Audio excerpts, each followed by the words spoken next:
In this lesson, we will talk about demonstrative pronouns, vocative, case, and some information about adjectives.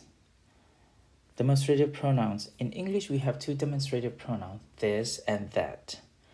The Greek words for this is hutos, and for that is akinos. We can use these two demonstrative pronouns either as a pronouns or adjectives. When we use as a pronouns, we need to agree with the gender and number of the antecedent word.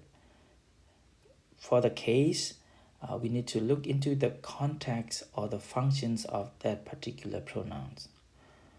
When we want to use as an adjective, we need to agree with the gender number case of the noun.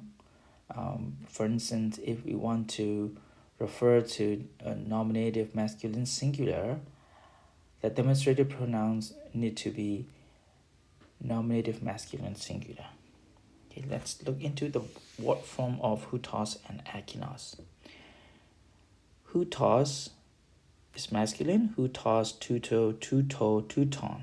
In plural, hutoi, tuton, tutois, tutus. Feminine, haute, tautes, taute, tautain. Hautai, tuton, tautais, tautas. For neuter, tuto, tuto, tuto, tuto.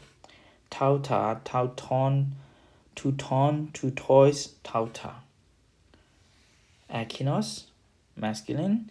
Akinos, akino, akino, akinon. Akinoi, akinon, akinois, akinus. Feminine, akine, akines, akine, akine. Akinai, akinon, akinais, akinas. For neuter, akino, akino, akino, akino. Akina, akinon, akinois, akina. So you may notice that masculine and neuter noun follow second declension pattern, and all the feminines follow the first declension pattern. To remember it easily, you can remember as 2-1-2 pattern. Okay. Notes number 1: the neuter singular, nominative, and accusative tuto or either tuto or akino do not use a case ending. Normally, the case ending for nominative and accusative case of the neuter is on, right? For instance, doron, nominative is doron and accusative is also doron. But here the demonstrative pronoun does not take the noon here, so it should be two-tone, but here is two-tone, not akinon, it is akino here. It's also the same as autos that we have learned. Autos, aute, auton, auto, right? Okay, notes number 2. Hutos always begin with a rough breathing or tau. Here, demonstrative pronoun this, hutos, most of the words except the masculine singular, feminine singular, masculine plural, feminine plural, they didn't take tau. In other places, all the word take tau. If the word doesn't take tau, the breathing sign is always rough breathing. So it begins with either rough breathing or tau. It helps to differentiate between hutos or haute from autos, aute. So the pronoun autos, he, autos, is pretty similar to hutos. It is he, it is this, okay? And its feminine form, aute. Right here, it is haute. It is this, and this word means she, okay? So rough breathing differentiate between these two words. Okay, the first stem vowels used in hutos depends upon the final stem vowel. If the final stem vowel is R or ater, we will use R in the stem. If it is O, we will use O. What does it mean? Yeah, let's look into here. When we put an tau here, we use omicron here. It corresponds with the ending O sound, oo. Oo, when it is oo, it will take omicron. But here in feminine, when the stem is A or R, when it ends with alpha or eta, we will use alpha.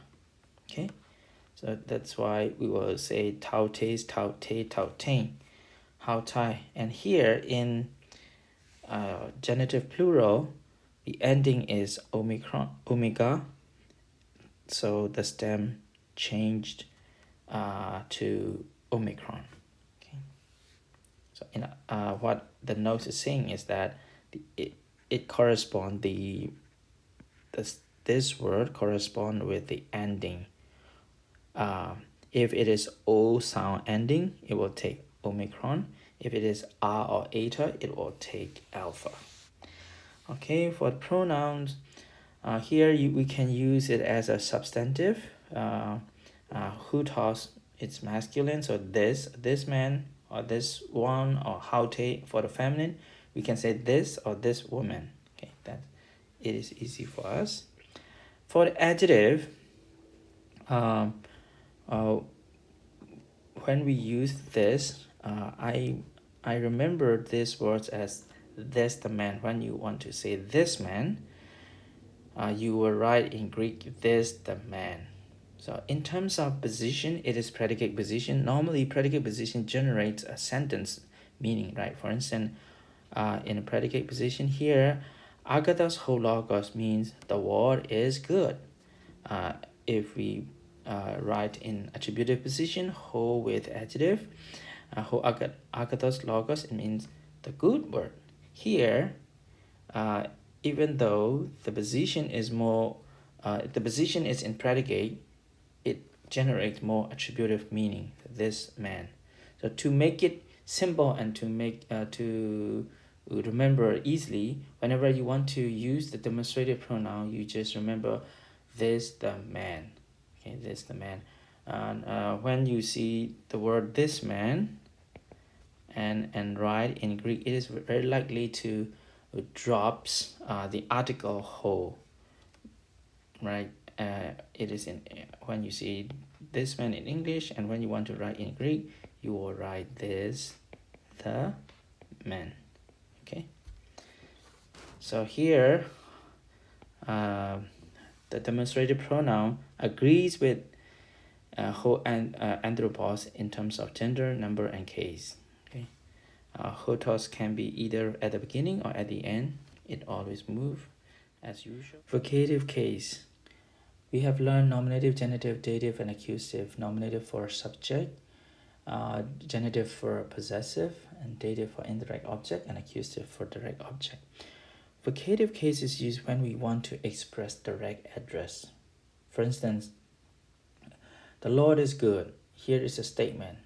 We will use nominative case. But when we want to say, Lord, Lord, help us. Yeah, when we want to express direct addressing to somebody, we use vocative case. Here in the example, Matthew 7:21, it mentioned Kyrie, Kyrie. Yeah, you will see the underlying words. Lord, Lord is direct address. It's not Kyrios, it's Kyrie. Okay, we will talk about the word form of vocative case. All the plurals, either masculine or feminine or neuter, can be used as vocative case. Okay. For the singular, first declension is the same. The first declension and nominative case is the same as a vocative case. Here, suke, my soul, soul, right?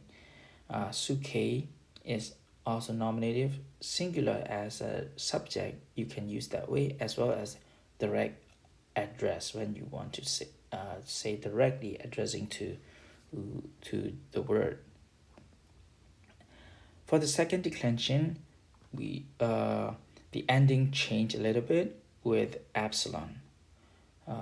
Here, anthrope, man, right? Normally, the nominative case is anthropos, but here the ending is anthrope, friend, friend. Your man or friend, your sins are forgiven. For the third declension, the vocative is usually the bare stem of the word, or sometimes with the stem vowels being changed. Here, pater. Okay, pater is the stem vowel being changed, right? The root is pater, not with epsilon, but here pater, nominative case that add with the vowel change. So this can be used as vocative case. Okay. For adjectives, there are 3 degrees in adjective: positive, comparative, and superlative. It is we also have in English, right? Good, better, best. But it says in Koine Greek, the superlative was dying out and its function was being assumed by the comparative. So people do not use superlative much, and comparative was widely used, and later on the superlative functions or the words come to lessly used, and it hardly appear again. For example, someone might use maison. Maison is comparative when context technically requires megistos. It's superlative. Okay, so it's just an information. And crisis. Crisis is when a word is formed by combining 2 words. In this chapter, we meet cargo, which is a crisis of chi and ego. Okay, so and polus. Polus. We see the vocabulary, the word polus, and the significance of this word is it add another lambda in genitive and dative and accusative, except every places except a masculine nominative singular or accusative singular, or neuter nominative singular or neuter accusative singular.